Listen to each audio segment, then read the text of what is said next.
So hello everyone, आज का हमारा टॉपिक है फैक्टर अफेक्टिंग इक्विलिब्रियम। इसके पहले हम लोग ने एक टॉपिक पढ़ा था जिसका नाम था फैक्टर अफेक्टिंग इक्विलिब्रियम कांस्टेंट। ठीक है, तो वो इक्विलिब्रियम कांस्टेंट को कौन कौन से फैक्टर अफेक्ट करते थे वो था, और ये सिर्फ इक्विलिब्रियम है, तो दोनों में कंफ्यूज नहीं होना है। वो इक्विलिब्रियम कांस्टेंट था और ये हमारा इक्विलिब्रियम है। ठीक है, तो चलिए पढ़ते हैं कि कौन कौन से ऐसे फैक्टर्स हैं जो हमारे इक्विलिब्रियम को अफेक्ट करते हैं। उससे पढ़ने से पहले हम ली चैटलियर्स को देखते हैं कि ली चैटलियर्स प्रिंसिपल क्या होता है। वैसे तो हमने ली चैटलियर्स प्रिंसिपल देख लिया है, पढ़ लिया है, फिर भी एक बार फिर से देखते हैं क्योंकि फिर से इंपॉर्टेंट है, बहुत इंपॉर्टेंट है। क्या होता है कि a change is applied to the system at equilibrium, then equilibrium will be shifted in that direction in which it can minimise the effect of change applied and the equilibrium is stabilised again under a new condition. ये कह रहा है कि मान लो कोई एक system है ना, कोई एक सिस्टम है, उस सिस्टम पे अगर आप कोई चेंज कर रहे हो ना, तो वो पहली बात तो वो सिस्टम में चेंज नहीं होना चाहता है, लेकिन अगर आपने चेंज कर दिया तो वापस से ना वो सिस्टम खुद से ही उस चेंज को मिनिमाइज़ करना चाहेगा, कम करना चाहेगा, और मिनिमाइज़ करके वापस से वो इक्विलिब्रियम में आना चाहेगा। समझ रहे हो? जैसे जैसे हमारे पास एक रिएक्शन है ना, रिएक्शन में ये हमारा रिएक्टेंट है, रिएक्शन में हमारा रिएक्टेंट है, और ये इक्विलिब्रियम में है प्रोडक्ट के साथ, प्रोडक्ट के साथ। ओके, ठीक है। मान लेते हैं कि इस रिएक्शन में हमने कुछ एक ऐसा चेंज किया, कुछ ऐसा किया जिसकी वजह से चेंज हुआ। चेंज क्या हुआ? चेंज ये हुआ कि इसका रिएक्टेंट बढ़ गया। हमने कुछ ऐसा किया जिसकी वजह से इसका रिएक्टेंट बढ़ गया। अब रिएक्टेंट बढ़ गया तो सिस्टम क्या चाहेगा कि इक्विलिब्रियम में था वापस से इक्विलिब्रियम में आ जाए, लेकिन इक्विलिब्रियम में आने से पहले जो इसका रिएक्टेंट बढ़ा था वो उसको वापस से कम करना चाहेगा, कम करना चाहेगा। और कम कैसे होगा? जब हमारा रिएक्शन आगे की तरफ जाएगा, फॉरवर्ड डायरेक्शन में। जब हम फॉरवर्ड में जाएंगे तो रिएक्टेंट हमारा टूट के प्रोडक्ट में कन्वर्ट होगा। समझ रहे हो ना? तो वो हमारा रिएक्टेंट प्रोडक्ट में कन्वर्ट होने वाला है, वो तो चेंज कर लेंगे हम लोग। ओके, तो यही हमारा होता है कि देखो यहाँ पे नीचे लिखा गया है, जब हम रिएक्टेंट को इंक्रीज करते हैं तो हमारा equilibrium will shift in the forward direction. Equilibrium हमारा फॉरवर्ड डायरेक्शन में शिफ्ट होने वाला होता है। और जब हम प्रोडक्ट को बढ़ाते हैं तो प्रोडक्ट को बढ़ाए माने चेंज हो गया हमारे इक्विलिब्रियम में, और वापस से प्रोडक्ट को कम करना चाहेंगे। अब कम करने के लिए पीछे आएंगे तो प्रोडक्ट कम होगा। सो equilibrium will shift in backward direction. Easy है क्या? बिल्कुल ईजी है। आगे देखते हैं। अब ली चैटलियर प्रिंसिपल के अकॉर्डिंग हम कुछ इफेक्ट देखते हैं। पहला इफेक्ट हमारा है इफेक्ट ऑफ कंसंट्रेशन। ठीक है, इसमें क्या होता है, सेम चीज़ें होती हैं। जिसका कंसंट्रेशन बढ़ जाएगा रिएक्शन वहाँ से आगे की तरफ जाएगा। मान लीजिए हमारा रिएक्टेंट है, आर मतलब रिएक्टेंट, अगर रिएक्टेंट का कंसंट्रेशन हम बढ़ाते हैं तो रिएक्शन कहाँ जाएगा? फॉरवर्ड डायरेक्शन में जाएगा। और रिएक्टेंट का कंसंट्रेशन घटा दोगे, मान लो हमारा जो रिएक्शन था ये रिएक्टेंट प्रोडक्ट वाला रिएक्शन है, अगर आप रिएक्टेंट की कंसंट्रेशन को घटा दोगे, अब घटा दोगे तो भाई वापस से इसको ये अपने आप को बढ़ाना चाहेगा, और बढ़ाने के लिए क्या होगा? रिएक्शन को पीछे आना पड़ेगा। जब प्रोडक्ट टूट के रिएक्टेंट में कन्वर्ट होगा तो रिएक्टेंट बढ़ जाएगा। ठीक है, तो रिएक्शन कहाँ आएगा? रिएक्शन बैकवर्ड में आ जाएगा। मतलब जब आप रिएक्टेंट का मात्रा कम करोगे तो रिएक्शन बैकवर्ड में आएगा, और जब आप रिएक्टेंट का मात्रा बढ़ाओगे तो रिएक्शन फॉरवर्ड में जाएगा। ठीक है, अब प्रोडक्ट के साथ भी वही है। प्रोडक्ट क्या है भाई? प्रोडक्ट इधर है। प्रोडक्ट अगर बढ़ेगा, अगर प्रोडक्ट को आप बढ़ा दोगे, इसको अगर आप बढ़ा दोगे तो ये खुद को कम करने के लिए पीछे जाएगा, बैकवर्ड डायरेक्शन। और प्रोडक्ट को आप जब घटा दोगे, तो इसको घटा दोगे तो रिएक्शन आगे आएगा प्रोडक्ट को बढ़ाने के लिए, फॉरवर्ड डायरेक्शन। ठीक है, ईजी है। फिर आगे बढ़ते हैं। आगे इफेक्ट ऑफ टेम्परेचर, ये बहुत इंपॉर्टेंट है। टेम्परेचर का क्या इफेक्ट होता है एक बार हम पढ़ चुके हैं, फिर भी देखते हैं। देखो, हमारे पास ना दो प्रकार के रिएक्शन होते हैं। पहला जो होता है हमारा वो एंडोथर्मिक रिएक्शन, जिसमें डेल्टा एच मतलब चेंज इन एंथैल्पी की वैल्यू पॉजिटिव होती है। दूसरे टाइप का रिएक्शन होता है हमारा डेल्टा एच माइनस एक्स, जो कि बोलते हैं एक्सोथर्मिक रिएक्शन। तो यहाँ पे हम लिख देते हैं ये हमारा है एक्सोथर्मिक रिएक्शन, एक्सोथर्मिक रिएक्शन। और ये कैसा है हमारा? ये हमारा एंडोथर्मिक है, ये हमारा एंडोथर्मिक है। ठीक है, तो दो प्रकार के रिएक्शन होते हैं, एक एंडोथर्मिक, एक एक्सोथर्मिक। एंडोथर्मिक में क्या होता है? जहाँ पे हमारा जो रिएक्टेंट होता है कोई भी, मतलब अगर कोई भी रिएक्शन हो रही है तो वो रिएक्टेंट पहले हीट एब्जॉर्ब करता है, एनर्जी एब्जॉर्ब करता है, और एब्जॉर्ब करके आगे प्रोडक्ट की तरफ बढ़ता है। तो वो उसने यूज़ किया तो इसलिए पॉजिटिव, डेल्टा एच की वैल्यू पॉजिटिव हो जाती है। ठीक है, ये होता है एंडोथर्मिक। एंडो माने अंदर की तरफ, हीट कहाँ है, अंदर, अंदर माने रिएक्टेंट की तरफ। और एक्सोथर्मिक मतलब एक्सो माने बाहर, तो हीट कहाँ होगा, बाहर की तरफ। मतलब कि जब रिएक्शन होगा तो हीट प्रोड्यूस करेगा, बाहर निकालेगा, एक्सोथर्मिक रिएक्शन। ठीक है, आसान है, बाहर निकाल रहा है इसलिए हमारे पास हमको घाटा हो रहा है, घाटा हो रहा है तो डेल्टा एच नेगेटिव। इसे याद करने का तरीका है, ये कोई कॉन्सेप्ट नहीं है। ठीक है, अब देखते हैं कि कैसे इस रिएक्शन को टेम्परेचर कैसे इफेक्ट करेगा। हमारे पास एंडोथर्मिक रिएक्शन था। ठीक है, अगर हम टेम्परेचर बढ़ाएंगे ना, टेम्परेचर बढ़ाने पे आपको पता है कि हीट बढ़ता है, कहीं भी अगर तापमान बढ़ती है तो गर्मी बढ़ती है। टेम्परेचर हमने बढ़ाया, इस पूरे पर्टिकुलर रिएक्शन के लिए हमने टेम्परेचर बढ़ाया तो हमारा हीट बढ़ा। और जब हीट बढ़ा हमारा, तो ये हीट की तरह रिएक्टेंट के साइड है क्या, बिल्कुल। तो रिएक्टेंट का पूरा हमारा एरिया बढ़ गया, मतलब हमारा पूरा रिएक्टेंट बढ़ गया। और जब हीट बढ़ा तो रिएक्टेंट बढ़ गया, और रिएक्टेंट बढ़ गया तो ये इक्विलिब्रियम को डिस्टर्ब कर दिया, और डिस्टर्ब कर दिया तो वापस से इक्विलिब्रियम में आने के लिए हम इस चेंज को मिनिमाइज़ करेंगे, और मिनिमाइज़ करने के लिए हमको आगे जाना पड़ेगा। तो हम फॉरवर्ड डायरेक्शन में गए, समझ में आया। तो एंडोथर्मिक रिएक्शन में जब आपने टेम्परेचर बढ़ाया तो हम कहाँ गए, हम गए फॉरवर्ड डायरेक्शन में। ठीक है, और टेम्परेचर घटाएंगे तो क्या होगा, टेम्परेचर घटाएंगे तो हमारा रिएक्टेंट हीट कम होगा, टेम्परेचर घटाएंगे तो हीट कम होगा, हीट कम होगा तो रिएक्टेंट कम होगा, और रिएक्टेंट कम होगा तो रिएक्टेंट को बढ़ाने के लिए हम पीछे की तरफ आएंगे, प्रोडक्ट से रिएक्टेंट की तरफ, तो बैकवर्ड डायरेक्शन में आएंगे। कहाँ जाएंगे, बैकवर्ड डायरेक्शन में, पीछे की तरफ जाएंगे। आसान है क्या।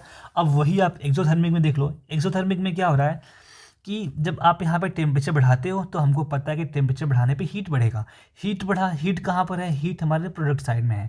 इसका मतलब हमारा पूरा प्रोडक्ट साइड बढ़ गया, और प्रोडक्ट साइड बढ़ गया, इसको घटाना पड़ेगा भाई, इक्विलिब्रियम डिस्टर्ब हुआ था तो घटाएंगे, और घटाने के लिए हमको पीछे जाना पड़ेगा, मतलब बैकवर्ड डायरेक्शन में जाना पड़ेगा। ठीक है, ईजी है। अब टेम्परेचर घटा दिया आपने, घटाने पे हीट घट गया, हीट घट गया तो पूरा प्रोडक्ट घट गया, और प्रोडक्ट घट गया तो प्रोडक्ट को बढ़ाने के लिए हमको फॉरवर्ड जाना पड़ेगा। फॉरवर्ड मतलब कि रिएक्टेंट से प्रोडक्ट की तरफ जाना पड़ेगा। ठीक है, तो ये हो गया हमारा फॉरवर्ड। ठीक है, इजी है। फिर आगे बढ़ते हैं। अभी तक आपने देख लिया कि हमारा एंडोथर्मिक रिएक्शन क्या होता है और एक्सोथर्मिक क्या होता है, कैसे टेम्परेचर बढ़ाने पे कौन फॉरवर्ड कौन बैकवर्ड जाता है। एक टर्म आता है जिसको हम लोग बोलते हैं एंडोथर्मिक डायरेक्शन, और एक को बोलते हैं एक्सोथर्मिक डायरेक्शन।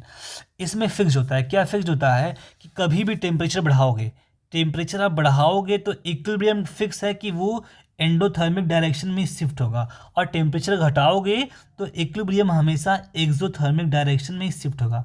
ये समझना थोड़ा सा।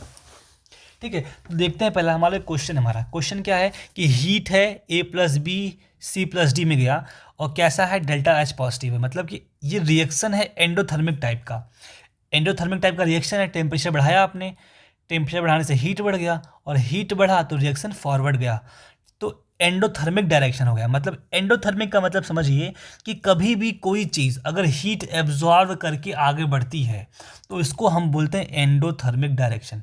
कभी भी कोई चीज़ हीट एब्जॉर्ब करके खुद को एब्जॉर्ब कर लिया, देखो इसने हीट को एब्जॉर्ब किया फिर ये यहाँ पे बढ़ा, तो इसको बोल देंगे एंडोथर्मिक डायरेक्शन वाला।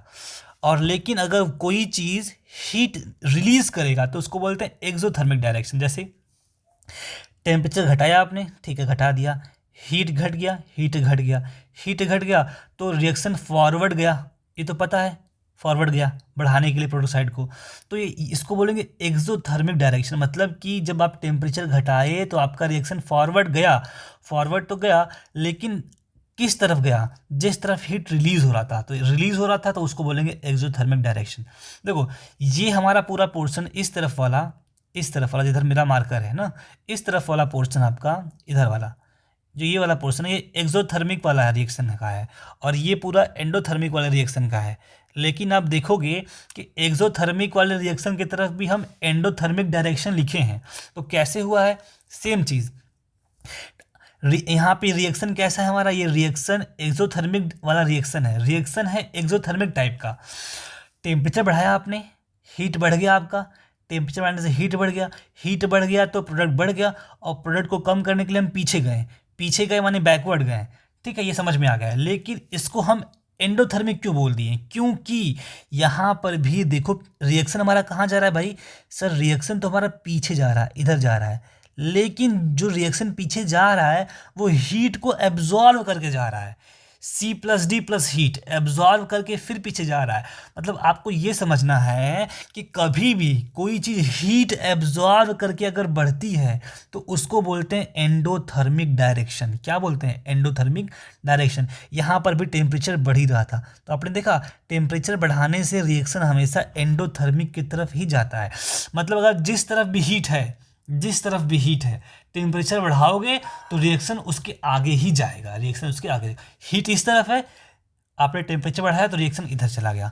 हीट इस तरफ है, आपने टेम्परेचर बढ़ाया तो रिएक्शन आपका इस तरफ चला गया। ये समझ में आया कि टेम्परेचर बढ़ाने से हमेशा रिएक्शन किधर जाएगा? एंडोथर्मिक डायरेक्शन में जाएगा, और घटाने से हमेशा एक्सोथर्मिक डायरेक्शन में जाएगा।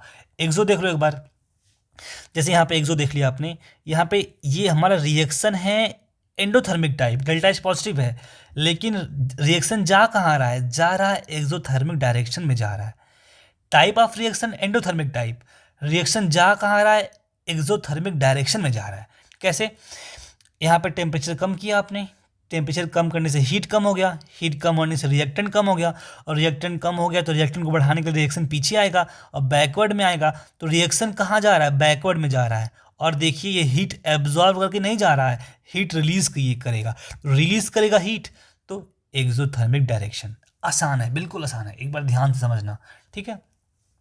उसके बाद नेक्स्ट टॉपिक हमारा, अब क्या इफेक्ट पड़ता है वॉल्यूम पे और प्रेशर पे। आपको पता है जो हमारा वॉल्यूम होता है ये इन्वर्सली प्रोपोर्शनल टू प्रेशर होता है। मतलब अगर आपका वॉल्यूम आप बढ़ाओगे तो प्रेशर कम होने वाला है कहीं भी, ठीक है। तो क्या होता है, जब भी हम वॉल्यूम को बढ़ाते हैं तो प्रेशर हमारा कम होता है, और रिएक्शन उस समय क्या करेगा? Reaction will move to high gaseous mole side. मतलब जब भी वॉल्यूम को बढ़ाएंगे हम लोग या तो प्रेशर को कम करेंगे, उस समय हमारा रिएक्शन उस तरफ जाएगा जिस तरफ नंबर ऑफ गैसियस मोल्स ज़्यादा होंगे, ठीक है। और वॉल्यूम को घटाएंगे तो रिएक्शन उस तरफ जाएगा जिस तरफ हमारा नंबर ऑफ गैसियस मोल्स कम होंगे, लोअर गैसियस मोल्स साइड, ठीक है। एग्जाम्पल के रूप में हमारा रिएक्शन है, रिएक्शन क्या है? N2+3H2 मिल के 2NH3 बन रहा है। ये भी गैस, ये भी गैस, ठीक है। तो इस तरफ रिएक्टेंट साइड में 4 गैस है, प्रोडक्ट साइड में 2 ही गैस है, ठीक है। अब इस पूरे पर्टिकुलर रिएक्शन के लिए इस पूरे कंटेनर में मैंने वॉल्यूम इंक्रीज कर दिया, वॉल्यूम इंक्रीज हुआ तो प्रेशर डिक्रीज हो गया। इस समय रिएक्शन किधर जाएगा? बैकवर्ड की फॉरवर्ड। हमको पता है क्या कि जब भी हम वॉल्यूम बढ़ाएंगे उस समय हमारा रिएक्शन उधर ही जाएगा जिधर number of mole of gases ज़्यादा है। तो number of mole of gases किधर ज़्यादा है? रिएक्टेंट साइड ज़्यादा है, मतलब रिएक्शन कहाँ आएगा? रिएक्शन पीछे आएगा, और पीछे माने बैकवर्ड आएगा। ईजी है। तो क्या देखा आपने, जब वॉल्यूम बढ़ेगा तो रिएक्शन उधर जाएगा जिधर number of mole of gas ज़्यादा होंगे। एक एग्जांपल और देख लो आप, PCl5 है जो कि हीट लेके टूट रहा है PCl3 और Cl2 में। यहाँ मोल ऑफ गैस 1 है, रिएक्टेंट साइड में 1 है, और प्रोडक्ट साइड में 1 इसका 2 है। अगर इस पर्टिकुलर रिएक्शन के लिए अलग अलग चीज़ ट्राई करते हैं, मान लो इस रिएक्शन में मैंने PCl3 का मात्रा बढ़ा दिया, तो PCl3 का मात्रा बढ़ा माने कंसंट्रेशन बढ़ गया, और PCl3 का कंसंट्रेशन बढ़ेगा तो रिएक्शन कहाँ जाएगा? भाई आपने कंसंट्रेशन बढ़ाया है तो वापस से कम करने के लिए कहाँ जाएगा? पीछे जाएगा, मतलब हमारा बैकवर्ड हो गया, ठीक है। टेम्परेचर बढ़ा दिया आपने, और टेम्परेचर बढ़ाया तो हीट बढ़ गया तो रिएक्टेंट का साइड बढ़ गया, और रिएक्टेंट का साइड बढ़ गया तो कम करने के लिए हम कहाँ जाएंगे? फॉरवर्ड जाएंगे। आपने इस पूरे पर्टिकुलर रिएक्शन के लिए वॉल्यूम बढ़ा दिया, और वॉल्यूम बढ़ा दिया तो प्रेशर कम हो गया, और वॉल्यूम बढ़ा या प्रेशर कम हुआ, इन दोनों केस में रिएक्शन उधर ही जाएगा जहाँ पे number of mole of gases ज़्यादा है। किधर ज़्यादा है? देखो इधर प्रोडक्ट साइड ज़्यादा है, 2 हैं, तो कहाँ जाएगा? फॉरवर्ड जाएगा। आसान है क्या? मैंने तीनों केस देख लिया, कंसंट्रेशन का भी केस देख लिया, टेम्परेचर भी देख लिया, और वॉल्यूम भी देख लिया। ईजी है। अब एक क्वेश्चन देखते हैं। क्वेश्चन क्या लिखा है कि which of the following equilibrium is not shifted by increase in the pressure. Pressure के बढ़ाने से कौन सा इसमें शिफ्ट नहीं करेगा? तो हमको पता है प्रेशर को बढ़ाना या वॉल्यूम को कम करना एक ही बात है। वॉल्यूम कम होने पे रिएक्शन उधर जाएगा जहाँ पे number of mole of gases कम होंगे, ठीक है। तो यहाँ पे कोई इफेक्ट ना हो ये पूछा है। कोई इफेक्ट तभी नहीं होगा जब रिएक्टेंट साइड में और प्रोडक्ट साइड में number of mole of gases बराबर हो जाए। ठीक है, तो देख लेते हैं। पहले बात तो सब gases gases gas gas gas ये सॉलिड है। Gas gas gas gas gas gas gas gas मतलब इस रिएक्शन में सॉलिड है। अब चेक कर लेते हैं इधर कितना है, एक एक दो, एक एक दो बराबर है। यहाँ पे तीन एक चार दो, ये बराबर नहीं है। यहाँ पे दो तीन और यहाँ पे दो बराबर नहीं है। और यहाँ पे दो गैसेज है, सॉरी एक गैसेज है और यहाँ दो है, तो बराबर नहीं है। तो आंसर किस पे इफेक्ट नहीं करेगा, पहले पे इफेक्ट नहीं करेगा, इन सब पे इफेक्ट करेगा। ठीक है, अब इफेक्ट ऑफ कैटलिस्ट देख लेते हैं। कैटलिस्ट हमारे इक्विलिब्रियम को कैसे अफेक्ट करता है। तो जैसे आप जानते हैं कि कैटलिस्ट होता क्या, पहले ही समझ लेते हैं। कैटलिस्ट ये होता है कि जो हमारे रिएक्शन को स्पीड प्रोवाइड करता है ना, ये एक अल्टरनेट प्रोवाइड करता है। देखते हैं, catalyst provide alternate path having lower activation energy. ठीक है, तो मान लो कोई हमारा रिएक्टेंट है, ये हमारा प्रोडक्ट है। अगर रिएक्टेंट से हमको प्रोडक्ट के पास जाना है तो रिएक्टेंट से प्रोडक्ट के पास जाने के लिए रिएक्टेंट को एनर्जी चाहिए होती है। कितनी एनर्जी, मान लो हमको इतनी अमाउंट में, इतनी अमाउंट में एनर्जी चाहिए होगी, तभी हमारा रिएक्टेंट प्रोडक्ट में कन्वर्ट होगा। कैटलिस्ट क्या करेगा, कैटलिस्ट आके एनर्जी का लेवल कम कर देगा। देखो इसने इतनी एनर्जी कम कर दी, कैटलिस्ट आया और हमारा जो नया रास्ता बना वो ये बना, ये वाला।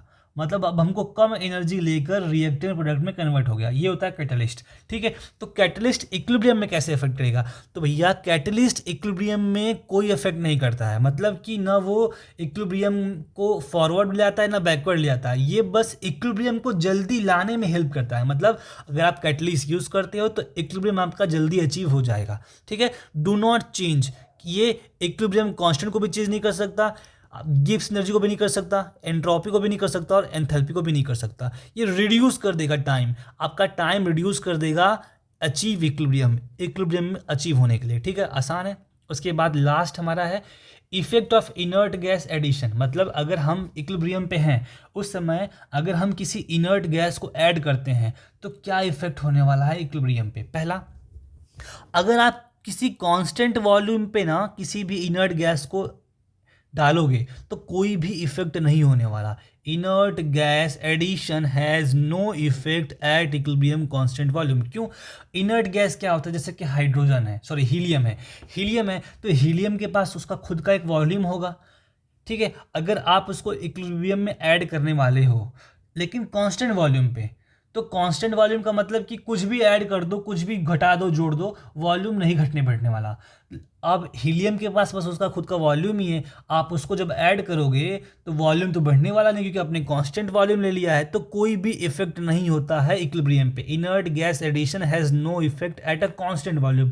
कांस्टेंट वॉल्यूम पे इनर्ट गैस का एडिशन कोई भी इफेक्ट नहीं पैदा करता, लेकिन वही कांस्टेंट प्रेशर पे करता है, क्योंकि आपने यहाँ पे प्रेशर कांस्टेंट किया है, वॉल्यूम कांस्टेंट नहीं किया है। जब आप इनर्ट गैस को, जैसे हीलियम गैस को ऐड करेंगे तो हीलियम गैस का खुद का अपना वॉल्यूम होगा और उसको आपने इक्विलिब्रियम में ऐड कर दिया, तो वो क्या करेगा, ऐड होने पे जिस तरफ ऐड होगा वो पूरे रिएक्शन का वॉल्यूम इंक्रीज कर देगा। माने रिएक्शन में आपने वॉल्यूम बढ़ गया, और जब रिएक्शन में आप वॉल्यूम बढ़ाते हो तो याद है कि रिएक्शन में वॉल्यूम बढ़ने से क्या होता है, रिएक्शन उस तरफ शिफ्ट होता है जिस तरफ number of mole of gases ज़्यादा होते हैं। ठीक है, तो inert gas addition leads to volume increase, जिसकी वजह से रिएक्शन का वॉल्यूम बढ़ जाएगा और रिएक्शन के वॉल्यूम बढ़ने से इक्विलिब्रियम शिफ्ट होगा मोर गैसियस मोल साइड की तरफ। ठीक है, आसान है। जैसे एग्जाम्पल के रूप में N2 3s2 2ns3 को लिया गया, ये हमारा रिएक्शन है। इस रिएक्शन को लिया गया, इस रिएक्शन में हीलियम को ऐड किया गया कांस्टेंट वॉल्यूम पे। कांस्टेंट वॉल्यूम पे ऐड करेंगे तो कोई भी असर नहीं पड़ने वाला, क्योंकि वॉल्यूम कांस्टेंट है, कुछ भी निकालिए कुछ भी घटाइए कोई भी इफेक्ट नहीं पड़ेगा। लेकिन अगर इसी रिएक्शन में हमने हीलियम को ऐड किया कांस्टेंट प्रेशर पे, माने यहाँ पे वॉल्यूम कांस्टेंट नहीं है, प्रेशर कांस्टेंट है, मतलब वॉल्यूम आप कुछ भी जोड़ेंगे घटाएंगे तो वॉल्यूम पे असर करने वाला है।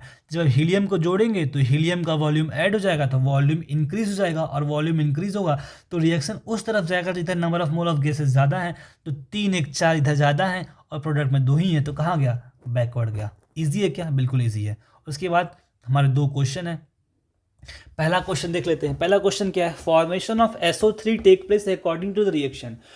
इस रिएक्शन के अकॉर्डिंग SO3 हमारा फॉर्मेशन हो रहा है, ठीक है, और हमारा रिएक्शन जो है एक्सोथर्मिक, क्योंकि हीट हमारा बाहर की तरफ निकल रहा है, ठीक है।